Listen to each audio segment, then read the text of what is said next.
Hello, my name is Davidson. In this video, I'll be taking you through the Spam Act 2003 and comment on its increasing importance in the age of digital media and the internet. What does the Spam Act do? The Spam Act prohibits the sending of commercial electronic messages via internet to a recipient without their consent.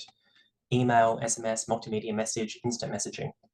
Accordingly, it establishes an opt-in regime that is different to how the Privacy Act governs the use of information in direct marketing. The default position is that no one consents until they do. You are assumed not to consent until you do consent.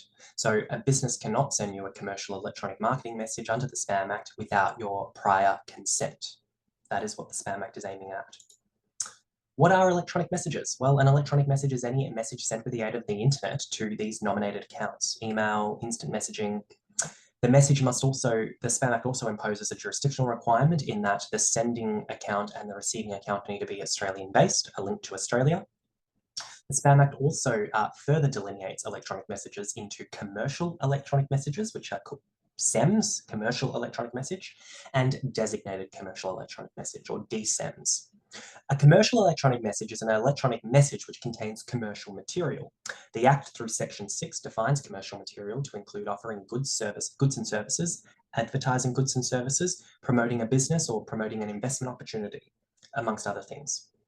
A DCEM, on the other hand, contains no more than mere factual information, as well as such other allowable things, such as a logo. Factual information is underdefined. It's not defined in the Act, and it's not defined by the judiciary. However, recent ACMA actions, ACMA is the regulator, and we'll get to that in a moment, against Ticketek and Sunglass Hut seem to suggest that any fact-based information that wouldn't fall within the Section 6 definition of commercial material is factual information for the purposes of a DCEM. So if it's offering goods or services, etc., then it is not factual information, and its inclusion in a message will render that message a CEM, not a DCEM. Common examples of factual information are password resets, changes of terms and conditions, your order has been shipped, emails. Those are the sorts of things that are factual information. And the Spam Act treats CEMS and DCEMS very differently.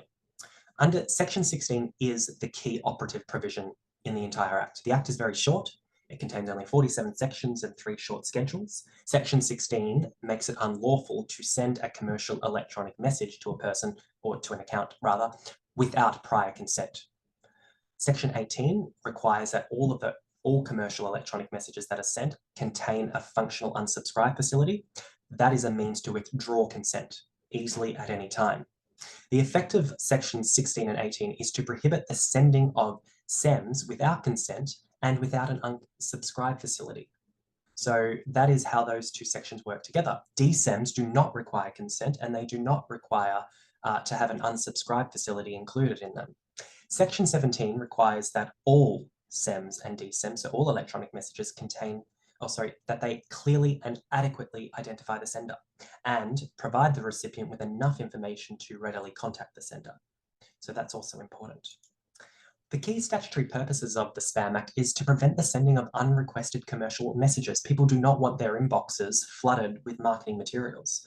The Act stops that, or is aimed at stopping that. That is the objective. It also ensures that messages that are sent have their sender clearly identified and provide a clear means of withdrawing consent through that unsubscribe facility.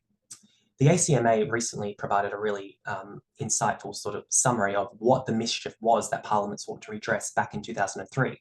Now, many could say Parliament was acting with great foresight, as in 2003, e-commerce was just getting off the ground.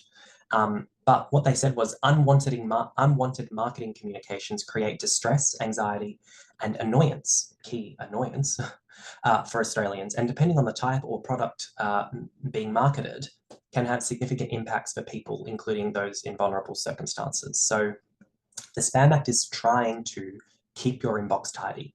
It's putting the consumer in control on what goes into their inbox and what doesn't. So now let's talk about the regulator. I've alluded to the regulator quite a bit. The Spam Act is quite short, it's very snappy, it's very clear. It clearly prescribes conduct. However, the Act is not self-executing. No law is self-executing. We require a strong executive branch to enforce the legislation. That body is ACMA, or the Australian Communications and Media Authority. It is a Australian government statutory authority formed upon the merger of the prior Australian Broadcasting Authority and the Australian Communications Authority back in 2005, and it is responsible for enforcing the Spam Act, as well as administering many other acts related to communications, as you can see in that list there. ACMA can initiate investigations and issue infringement notices under the Spam Act for breach. It also sits within the communications portfolio of this very large super department that I'm not going to read out, but as you can see, the responsible minister is the Minister for Communications, Michelle Rowland, and the agency chair is Nerita O'Loughlin. So I think it's important that I provide you with some meat on the bone, some context. How does ACMA enforce the Spam Act, and what does Spam Act enforcement look like in real commercial life? And I'll provide you with two case examples. So starting with the Pizza Hut investigation. So both of these are from 2024 as well. They're recent examples. Pizza Hut admitted to sending millions of marketing communications to consumers in multiple breaches of the Spam Act. Consumers were sent emails without an unsubscribe facility, despite there being commercial. That's a breach of Section 18. They were not adequately identified or included enough information in those messages to adequately contact them. That's a breach of Section 17. And also, they were sending these emails out to customers that had previously unsubscribed. A business has 5 business days to action an unsubscribe request under the Spam Act. So after that 5-day period has elapsed, you no longer have a consent to send those, and any message being sent after that 5-day window is in breach of the Section 16 of the Spam Act. Also, many recipients had only consented to receive SEMs via text message, yet Pizza Hut was sending, and here's an example over here on the right, sending these out as emails, yet the terms of the consent only went as far as allowing text messages. So that's a breach again of Section 16. That Pizza Hut was fined by ACMA $2.5 million for these breaches. Why did they breach? Well, it wasn't intentional. It was simply due to incompetence. Oftentimes, it's due to an IT system upgrade. The company upgrades its IT infrastructure, its marketing infrastructure, and something goes wrong in the database and messages are sent to people that shouldn't be sent. The third-party marketing firm that was engaged by Pizza Hut stuffed up. But under agency law, you are responsible for the misdeeds of your agent, provided those misdeeds occurred within the scope of the retainer, which it did. The unsubscribe facility was omitted due to a simple procedural error, where the link was omitted from the template used to create the email.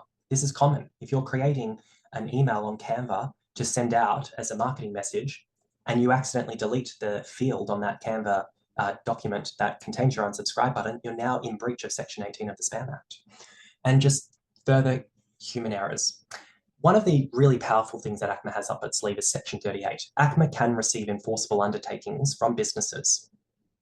A common thread through ACMA enforcement actions is that they will use this Section 38 enforceable undertaking to require a business appoint an independent consultant. And that's what they did with Pizza Hut. An independent consultant was appointed to review Pizza Hut policies, procedures, trainings, and systems to future-proof against future Spam Act breaches. And it is enforceable. It can be enforced under Section 39 by the federal court. The Luxottica investigation is another example of Spam Act breach. It's a very relevant example as it leads directly into the compliance priorities for ACMA in this current financial year. It's a very tricky breach too. So Luxottica, if you don't know, is the parent company of OPSM, Oakley and Sunglass Hut. What they did was they were sending out what they characterized as emails they characterized as DSEMs. That is an email that contains purely factual information. And they were sending these confirmations of orders, thank you for your order emails, and password reset emails, which are factual information and are DSEMs and do not require consent or an unsubscribe facility. However, what caught Luxottica out was what is contained in this red box here. Everything below the red box is fine. It's factual information. It can be sent without consent. But what is contained within this red box is what caught them out. It is a hyperlinked email header that links to the Oakley website. It links to the promotion of goods and services, eyewear, custom apparel, accessories. The logo is fine. You can have a logo in your DSEM, but you cannot have, according to ACMA at least, these hyperlinks here. This was commercial content, and it therefore tainted the entire email, and therefore it was not a DSEM anymore. It was made a SEM by this, and Luxottica was fined $1.5 million.